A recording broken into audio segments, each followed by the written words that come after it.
Bulletin की शुरुआत करेंगे जयपुर से। खबर है जहां जयपुर में अमर जवान ज्योति पर राजस्थान विकसित रन 2026 का आयोजन किया गया। मुख्यमंत्री भजनलाल शर्मा ने गुब्बारे छोड़कर और हरी झंडी दिखाकर रन को रवाना किया। इस दौरान उन्होंने प्रतिभागियों के साथ खुद भी यहां पर दौड़ लगाई। मुख्यमंत्री भजनलाल शर्मा ने कहा कि राजस्थान दिवस के कार्यक्रम कल से शुरू हो गए हैं। कल स्वच्छता का कार्यक्रम आयोजित किया गया था और आज रन का आयोजन किया गया। उन्होंने कहा कि उस समय विभिन्न रियासतों को एक करके राजस्थान का गठन किया गया था। क्षेत्र शुल्क प्रतिपदा को राजस्थान की स्थापना हुई थी और उसी दिन राजस्थान दिवस मनाने का निर्णय लिया गया है। उन्होंने आगे कहा कि दौड़ लगाने से हम सभी स्वस्थ रहते हैं, इसलिए प्रधानमंत्री नरेंद्र मोदी ने फिट इंडिया का नारा दिया है। विकसित राजस्थान बनाने के लिए राज्य हर क्षेत्र में काम कर रहा है, चाहे पानी का क्षेत्र हो या फिर बिजली का। बिजली के लिए सौर ऊर्जा के रूप में हमें सूर्य देव से आशीर्वाद मिला है। मुख्यमंत्री ने कहा कि युवाओं के लिए एक भी पेपर आउट नहीं हुआ है और लगातार युवाओं की सरकारी नौकरियों में भर्ती की जा रही है।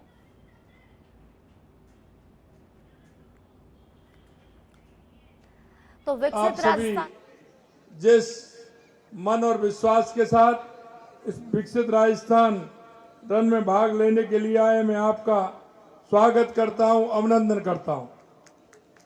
मित्रों, ये राजस्थान दिवस की अंतर्गत जो होने वाले कार्यक्रम कल से हमारे प्रारंभ हुए हैं।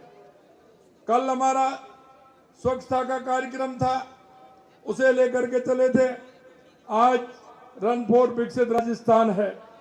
मित्रों, मैं कहना चाहता हूं, आपका उत्साह, आपकी उमंग निश्चित रूप से संकल्प विकसित राजस्थान को पूरा करेगी।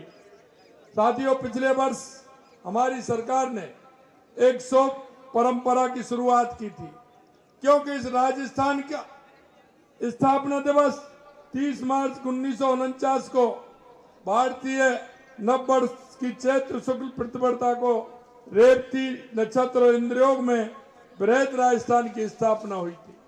उस समय के तत्कालीन गृह मंत्री जी ने इस राजपूताना राजस्थान को विभिन्न रियासतों को मिलाकर के एक किया था और इस राजस्थान को एक करने का उनका जो दिन था वो प्रतिपदा, चैत्र शुक्ल प्रतिपदा का दिन था। क्योंकि कोई भी काम हम करते हैं तो हम ग्रह नक्षत्र देख के करते हैं, ये हमारी संस्कृति में है। मित्रों, जब ये देखा कि चैत्र शुक्ल प्रतिपदा रेवती नक्षत्र में इंद्र योग के अंदर बृहद राजस्थान की स्थापना हुई थी और उस दिन सरदार वल्लभ भाई पटेल जी ने उसके ये कार्यक्रम में हिस्सा लेते हुए राजस्थान की स्थापना की थी। मैं आपसे कहना चाहता हूं कि ये दिन हमने पिछली साल से हमने कहा चैत्र शुक्ल प्रतिपदा के दिन ही राजस्थान दिवस मनाने का निर्णय लिया है और उसी के अंतर्गत कल से हमारे कार्य प्रारंभ हुए हैं। पूरे राजस्थान के अंदर ये कार्यक्रम चल रहे हैं। और अब खबर जयपुर से है, जहां मुख्यमंत्री भजनलाल शर्मा का प्रस्तावित कार्यक्रम हम आपको बता रहे हैं। मुख्यमंत्री भजनलाल शर्मा का आज दिल्ली दौरा रहने वाला है। मुख्यमंत्री भजनलाल शर्मा 12:15 पर जयपुर एयरपोर्ट से नई दिल्ली के लिए रवाना होंगे। तो कुछ ही देर में मुख्यमंत्री भजनलाल शर्मा दिल्ली के लिए रवाना होने वाले हैं। मुख्यमंत्री 1:10 पर जोधपुर हाउस पहुंचेंगे। इसके बाद शाम तक का समय रिजर्व रखा गया है। शाम 6:50 पर मुख्यमंत्री जोधपुर हाउस से बीकानेर हाउस के लिए प्रस्थान करेंगे। बीकानेर हाउस में शाम 7 बजे से 8:35 तक 5 दिवसीय राजस्थान दिवस समारोह का मुख्यमंत्री भजनलाल शर्मा शुभारंभ करेंगे।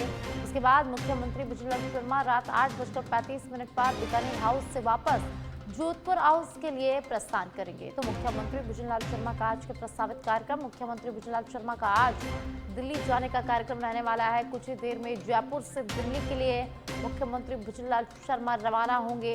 तो आपको बता दें कि 12:15 पर यहाँ से रवाना होने वाले हैं और 1:10 पर दिल्ली के जोधपुर हाउस पहुंचेंगे मुख्यमंत्री भजनलाल शर्मा।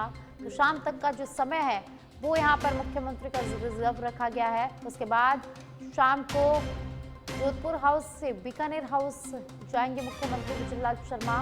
वहाँ पर 5 दिवसीय राजस्थान समारोह का शुभारंभ करेंगे। उसके बाद वापस जोधपुर हाउस आने का उनका प्रोग्राम रहने वाला है। और आप खबर जैसलमेर से है, जहां राजस्थान स्थापना दिवस 2026 के अवसर पर जैसलमेर जिला मुख्यालय में रविवार को विकसित राजस्थान रन का आयोजन किया गया। इस कार्यक्रम की शुरुआत जिला कलेक्टर प्रताप सिंह ने गढ़ीसर चौराहे से हरी झंडी दिखाकर यहां पर की है। रन गढ़ीसर चौराहे से शुरू होकर स्टेट बैंक ऑफ इंडिया, नगर परिषद कार्यालय और पंचायत समिति कार्यालय होते हुए हनुमान चौराहा तक निकाली गई, जिसमें अधिकारियों, खिलाड़ियों, छात्रों और नागरिकों ने भाग लेकर फिटनेस और स्वस्थ जीवन शैली का संदेश दिया। खेल अधिकारी राकेश बिश्नोई ने बताया कि इस तरह के आयोजन लोगों में खेलों और फिटनेस के प्रति जागरूकता बढ़ाने के लिए किए जाते हैं।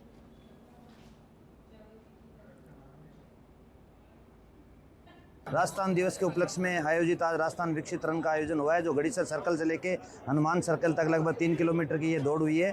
और उसके अंदर जिला प्रशासन की तरफ से सभी विभागों ने और साथ ही साथ खिलाड़ियों ने, स्कूल के बच्चों ने, स्काउट्स, एनएसएस और एएनएम और हमारे बॉर्डर होमगार्ड से, राजस्थान पुलिस से और अलग अलग विभागों से सभी ने इसमें सहयोग दिया है। ये ऐसा है कि रेगुलर अगर आप 1 घंटे का व्यायाम करोगे तो आप फिट रहोगे। इसी के उद्देश्य से ये जो दौड़ कराई गई है, ताकि इससे जागरूकता फैले और सभी इसके लिए अवेयर हो कि हमारे को फिट रहना है, तो नियमित हमारे को दौड़ करनी है, वॉक करना है। और आप खबर भरतपुर से है, जहां जिला कलेक्टर कमर चौधरी ने शहर में चल रहे विकास और निर्माण कार्यों का निरीक्षण किया है और संबंधित विभागों के अधिकारियों को गुणवत्ता सुनिश्चित करने के निर्देश दिए। कलेक्टर ने कुमेर गेट, तोप circle, red cross circle, Surajpol चौराहा सहित विभिन्न स्थानों पर सड़क चौड़ाईकरण, फ्लाईओवर निर्माण और नाले निर्माण के कार्यों का जायजा लिया। इस दौरान बीडीए आयुक्त कनिष्ठ कटारिया और पीडब्ल्यूडी सहित अन्य विभागीय अधिकारी भी मौजूद रहे। कलेक्टर ने बताया कि कुमेर गेट और तोप सर्कल पर फ्लाईओवर का काम जारी है। वहीं सुभाष नगर के और नालों के निर्माण से पानी की समस्या का समाधान किया जा रहा है।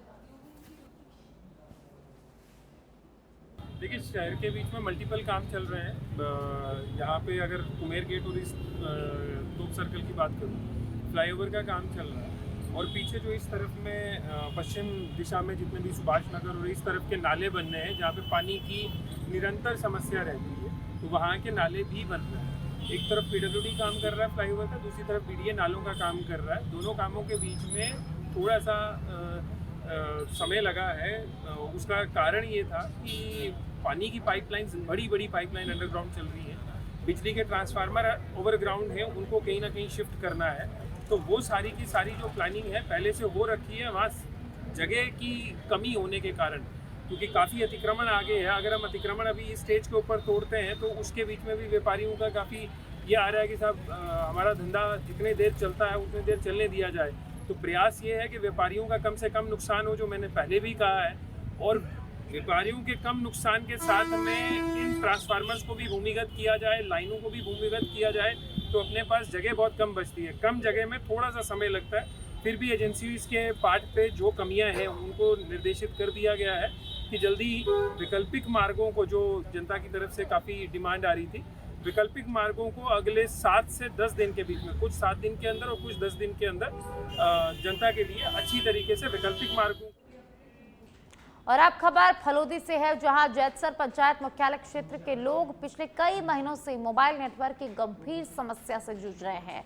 ग्रामीणों ने बताया कि बार बार नेटवर्क गायब होना, कॉल ड्रॉप और इंटरनेट की धीमी गति के कारण उनकी दैनिक गतिविधियां बुरी तरह से प्रभावित हो रहे हैं। इसका असर छात्रों, व्यापारियों, नौकरी पेशा लोगों और आम नागरिकों को पर साफ दिखाई दे रहा है। कई बार मोबाइल फोन में नो सर्विस दिखाई देता है, जिससे कॉल करना और डिजिटल सेवाओं का उपयोग लगभग असंभव हो जाता है।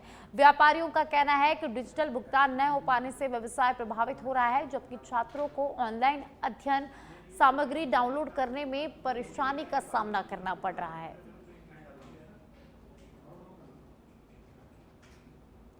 फलोदी से खबर है, जहां इतना बहुत ही कम है कि टंकी पर चढ़ना पड़ता है और 2-4 बार कॉल लगाओ तो एक बार कॉल लगे, और बाकी तो मैं एम्बुलेंस बाजी सुविधा में तो कॉल लागे ही को नहीं, क्योंकि डबल कॉलिंग ऊपर कॉलिंग चल रहा है तो अपना नंबर लागे ही को नहीं। मतलब एयरटेल है, जियो है, बीएसएनएल तो बिल्कुल है ही नहीं, नज़दीक ही नहीं है। सुविधा मिल जाए तो लोगों ने थोड़ी आपदाओं ने साफ पंचायत जयसर के अंदर यहाँ से जो जियो का टावर है वो यहाँ से कम 500 किलोमीटर दूर है। मुख्यालय यहाँ है। सरकारी विभाग जितने भी है, विद्यालय हो, अस्पताल हो, आंगनवाड़ी केंद्र हो, जो भी जितने भी विभाग चल रहे हैं वो सब नेट के माध्यम से सूचनाएं आदान प्रदान करनी होती है। वो सब सूचनाएं ठप रहती है। और यहाँ जो जन प्रभावित भी है, एक बार एक व्यक्ति को कॉल करना हो तो 3-4 मिनट इंतजार करना पड़ता है या छत के ऊपर चढ़ के कॉल करना पड़ता है। न तो यहाँ जियो का नेटवर्क रहता है और दूसरे भी जो कंपनियां हैं, सिम कार्ड की कंपनियां, उनके भी नेटवर्क यहाँ फुल नहीं।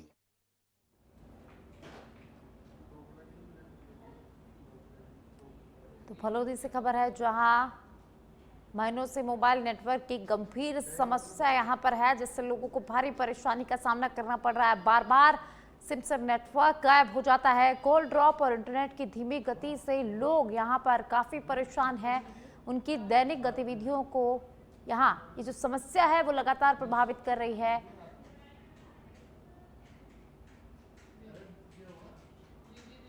तो बार बार नेटवर्क का गायब होना यहाँ पर लोगों के लिए समस्या पैदा कर रहा है। कॉल ड्रॉप होना, इंटरनेट की धीमी गति से लोगों का जो दैनिक जीवन है वो यहाँ पर प्रभावित हो रहा है। चलिए खबरों में आगे बढ़ेंगे। उत्तर प्रदेश के मुख्यमंत्री योगी आदित्यनाथ का राजस्थान दौरा है और वे राजस्थान पहुंच चुके हैं। उदयपुर एयरपोर्ट पर केंद्रीय मंत्री गजेंद्र सिंह शेखावत ने उनका स्वागत किया है। इस अवसर पर कई गणमान्य लोगों ने उनका स्वागत किया है। तो उत्तर प्रदेश के मुख्यमंत्री योगी आदित्यनाथ का राजस्थान दौरा है, वे राजस्थान पहुंच चुके हैं। कई लोगों ने उनका स्वागत किया है एयरपोर्ट पर। उदयपुर पर उनका स्वागत, उत्तर प्रदेश के मुख्यमंत्री योगी आदित्यनाथ राजस्थान पहुंचे हैं, जहां उदयपुर एयरपोर्ट पर केंद्रीय मंत्री गजेंद्र सिंह शेखावत ने उनका स्वागत किया है, उन्हें रिसीव किया है। उसी के साथ कई गणमान्य लोग भी इस दौरान उपस्थित रहे, जिन्होंने मुख्यमंत्री योगी आदित्यनाथ का यहां पर स्वागत किया है। और अब खबर सिकराय से है, जहां बड़ी खबर सामने आई है। लंका हुकारी घाटी में बोलेरो कार में अचानक यहां पर आग लग गई। चलती कार में अचानक आग लग गई। आग लगने से हड़कंप मच गया। कार से धुआं उठता देख चालक ने कूदकर जैसे तैसे इसमें जान बचाई। अपनी सूचना पर लंका चौक के पुलिस मौके पर पहुंची। आग पर काबू पाने के लिए दमकल को यहां पर बुलाया गया। देखते ही देखते जो कार है वो धू धू कर यहां पर जलने लगी। फिलहाल आग लगने के कारणों का पता नहीं चल पाया है। कार में मानसिंह गुर्जर नामक व्यक्ति सवार था। सिकंदरा थाना क्षेत्र की ये पूरी घटना बताई जा रही है। गनीमत रही कि हादसे में कोई जनहानि नहीं हुई। लंका चौकी भी मौके पर पहुंची है और घटनास्थल का जायजा उन्होंने यहां पर लिया है। तो लंका हुकारी घाटी में हादसा हुआ है। चलती बोलेरो कार में अचानक भीषण आग लग गई। ड्राइवर ने जैसे तैसे खिड़की से कूदकर अपनी जान बचाई। और अब खबर बीकानेर के नौखा से है, जहां निर्माण कार्य के लिए पड़ोसी मकान के पास गड्ढा खोदा गया। गड्ढे गहरे होने के कारण पड़ोस के मकान की दीवार यहां पर गिर गई है। देर रात अचानक ये भीषण हादसा हुआ। आशीर्वाद बालाजी मंदिर के पास क्षेत्र की पूरी घटना बताई जा रही है। चंपालाल प्रजापत के घर की दीवार गिरने के कारण ये जो गोदाम में घरेलू सामान मलबे में दब गया। हादसे में किसी जनहानि की सूचना अभी तक नहीं है। तो नोखा से खबर है, जहां एक मकान की दीवार गिर गई। देर रात ये अचानक हादसा हुआ है। हादसे में किसी जनहानि की सूचना नहीं है।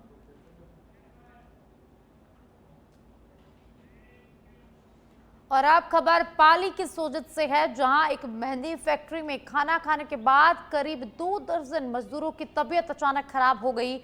बताया जा रहा है कि रात में भोजन करने के कुछ समय बाद मजदूरों को उल्टी और तेज पेट दर्द की शिकायत होने लगी और हालत बिगड़ने पर सभी मजदूरों को तुरंत राजकीय अस्पताल सोजत में भर्ती कराया गया, जहां उनका इलाज किया गया।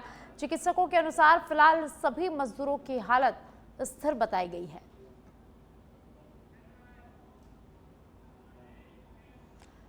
और आप खबर छत्तीसगढ़ के रायगढ़ से है, जहां रायगढ़ जिले के धर्मजयगढ़ थाना क्षेत्र के ग्राम खमार स्थित छत्तीसगढ़ राज्य ग्रामीण बैंक का ताला रविवार सुबह टूटा हुआ मिलने से इलाके में हड़कंप मच गया।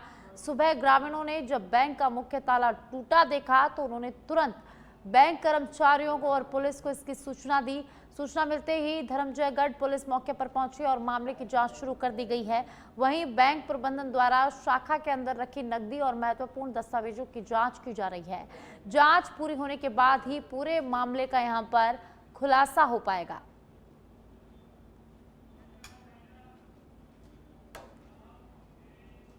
और इस खबर के साथ ही फिलहाल इस बुलेटिन में इतना ही। देखते रहिए सच पे धड़क। नमस्कार।